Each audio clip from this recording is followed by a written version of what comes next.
আমি নিজেও একটা মুসলিম পরিবারের ছেলে, তো আমি জানি আমি কতটা ধর্মকে বিশ্বাস করি, আল্লাহকে কতটা শ্রদ্ধা করি। তো এই নাটকের মাধ্যমে আমরা কোনো কিছু নর্মালাইজ করা বা কোনো কিছু স্ট্যাবলিশ করা বা প্রমোট করা এরকম কোন উদ্দেশ্যই আমাদের ছিল না। জাস্ট একটা ক্যারেক্টার প্লে করার চেষ্টা করেছি। ঈদ মোবারক। আশা করি সবাই ভালো আছেন এবং নিজের পরিবার নিয়ে খুব সুন্দর করে ঈদ কাটিয়েছেন। এই আমার বেশ কিছু নাটক রিলিজ পেয়েছে এবং প্রথম দিন থেকেই খুব ভালো ভালো রেসপন্স পাচ্ছিলাম আপনাদের। এইটা আমার খুব সুন্দর একটা ঈদ হতে পারতো আপনাদের ভালোবাসায়, আপনাদের সাপোর্টে, কিন্তু সেটা হয়নি। একটা অনাকাঙ্ক্ষিত বিষয়ে আপনারা যেমনটা কষ্ট পেয়েছেন ঠিক তেমনি আমিও কিন্তু কষ্ট পাচ্ছি এবং কষ্টে আছি। আমি কিন্তু একদমই ভালো নেই। সো আপনারা এটা বুঝতেই পারছেন, কারণ আমাকে অনেকেই আমার শুভাকাঙ্ক্ষীরা মেসেজ পাঠিয়েছে এবং সাপোর্ট দেওয়ার চেষ্টা করছে। হয়তো আমার মানসিক অবস্থার কথা তারা বুঝতে পারছে। এই কারণে আমার মনে হয়েছে আপনাদের সাথে কিছু কথা বলার দরকার। আমার অভিনীত নাটক রূপান্তর, এটাকে ঘিরে যে ধরনের বিতর্ক তৈরি হয়েছে সেটা একদমই আনএক্সপেক্টেড।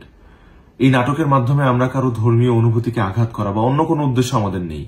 আমি নিজেও একটা মুসলিম পরিবারের ছেলে, তো আমি জানি আমি কতটা ধর্মকে বিশ্বাস করি, আল্লাহকে কতটা শ্রদ্ধা করি। তো এই নাটকের মাধ্যমে আমরা কোনো কিছু নর্মালাইজ করা বা কোনো কিছু স্ট্যাবলিশ করা বা প্রমোট করা এরকম কোন উদ্দেশ্যই আমাদের ছিল না। জাস্ট একটা ক্যারেক্টার প্লে করার চেষ্টা করেছি এবং সেটার মাধ্যমে এতগুলো মানুষকে আমি কষ্ট দিয়েছি, সেটার জন্য আমি আন্তরিকভাবে দুঃখিত এবং আমি মনে প্রাণে আপনাদের সবার কাছে আমি দুঃখ প্রকাশ করছি।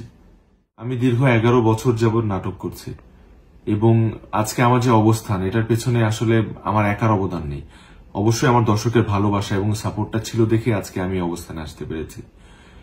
তো আমার কাজ করার মূল উদ্দেশ্য হচ্ছে আমার দর্শককে একটু এন্টারটেনমেন্ট দেওয়া, একটু তাদের খুশি। এই কারণে আসলে এত কষ্ট করি আমি। তো এরপর থেকে আমি আরেকটু বেশি সচেতন থাকবো এবং সতর্ক থাকবো আমার চরিত্র বাছাইয়ের ক্ষেত্রে, যাতে তারা কোনোভাবেই মনক্ষুণ্ণ না হয় এবং কষ্ট না পায়। আমি আপনাদেরকে কথা দিচ্ছি, আমার যে কাজগুলো আপনাদের এতদিন ভালো লেগেছে তার থেকেও বেশি ভালো কাজ আমি আপনাদেরকে উপহার দিব।